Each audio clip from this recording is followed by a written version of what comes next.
This ABC 15 Flash Briefing is sponsored by Sanderson Ford. Straight up.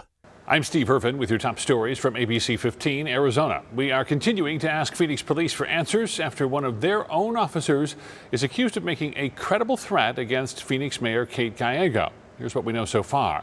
The threat came in the last 2 weeks, and Mayor Gallego was given additional police protection as a result. Sources identify the accused officer as Steve Polos, a 22-year veteran with the force. When we reached out to him, he told us, quote, "It's not what I said." Tempe PD is leading the criminal investigation. Friends and family remembering 73-year-old Frank Bernal, a Valley veteran, murdered after being beaten inside his own home. Gilbert PD arresting 32-year-old Jacob Semia on charges of first-degree murder. According to court documents, Semia was out drinking on October 11th when he tried to break the window out of a smoke shop.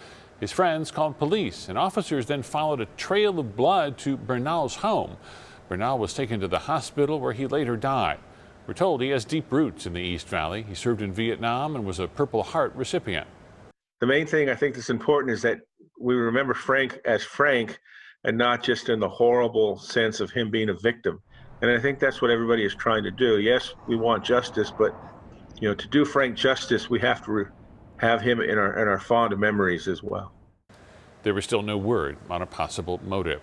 Turning to the coronavirus, more than half the country now seeing a rise in cases, and some states are rethinking reopening as hospitals fill up. I look at it more as an elongated and exacerbation of the original first wave. We never really cleared and got down to a very low baseline. No matter how you look at it, it's not good news. In a 24-hour period, 62,000 new infections of COVID were reported.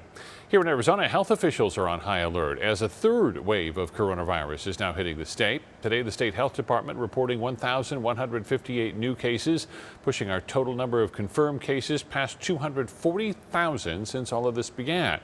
Tuesday's numbers tend to be high, but looking at the past few days, daily cases have been above 800 with a big spike on Sunday, and that is unusual. The trend also supported by the percent of tests coming back positive. Today, that number is at 10%, and it's been above the comfort level of 5% for more than 2 weeks now. An important deadline passing today for Arizona's mail-in voters. The U.S. Postal Service says from now on, they cannot guarantee any completed mail-in ballots will be delivered in time to be counted for the November election. But you can still take your mail-in ballot to any ballot drop-off location or polling center until the polls close on November 3rd.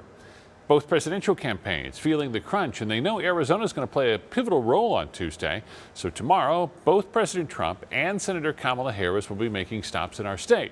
The president will be holding rallies in Bullhead City and Goodyear at the airports there. Senator Harris will be in Phoenix and Tucson, but the Biden campaign hasn't released any further details. With Election Day exactly 1 week away, many of you may likely be voting in person, and political passion could make for some tense situations. The director of training for the National Consultation Services, which develops safety plans, offers this advice. Be alert. Don't stay glued to your phone. Become familiar with your surroundings, especially knowing where all the exits are. In situations where there's a crisis, if something happens, God forbid, you need to have an alternative. You want to socially distance. You may interact with somebody trying to provoke you. That group's best advice here: lie. So if you have to tell something to somebody outside to get them to agree with that, that's my advice. Just go along to get along. Once you get inside, vote your conscience. Finally, if things get out of hand, don't try to handle it yourself. Contact a poll worker, and if you need to, call the police if it becomes an emergency. Tracking your forecast, I'm Chief Meteorologist Amber Sellens, and we're in for another cold night tonight. Another round of freeze and hard freeze warnings posted across southeastern Arizona tonight, where temperatures will drop into the 20s and 30s. Safford down to 31, Globe at the freezing point of 32, and temperatures in the teens from Flagstaff through Heber and Show Low along the rim and northeast toward the Four Corners. It is going to be a cold night up north, and even here in the valley, we'll be back down into the 40s. 72 here tomorrow, 68 in Sedona. Arizona and 58 degrees in Flagstaff. And temperatures will keep climbing from here on out. 83 in your Thursday forecast, 86 with a few more clouds on Friday. Halloween takes us up to 88 and temperatures will top out in the low 90s for Sunday and early next week. Overnight lows start in the 40s, but they'll gradually climb too. And it looks like Phoenix will be back in the 60s in the early morning hours through the weekend and early next week. For the latest headlines, weather, and traffic, head to ABC15.com or download the free ABC15 mobile app. This ABC 15 Flash Briefing is sponsored by Sanderson Ford. Straight up.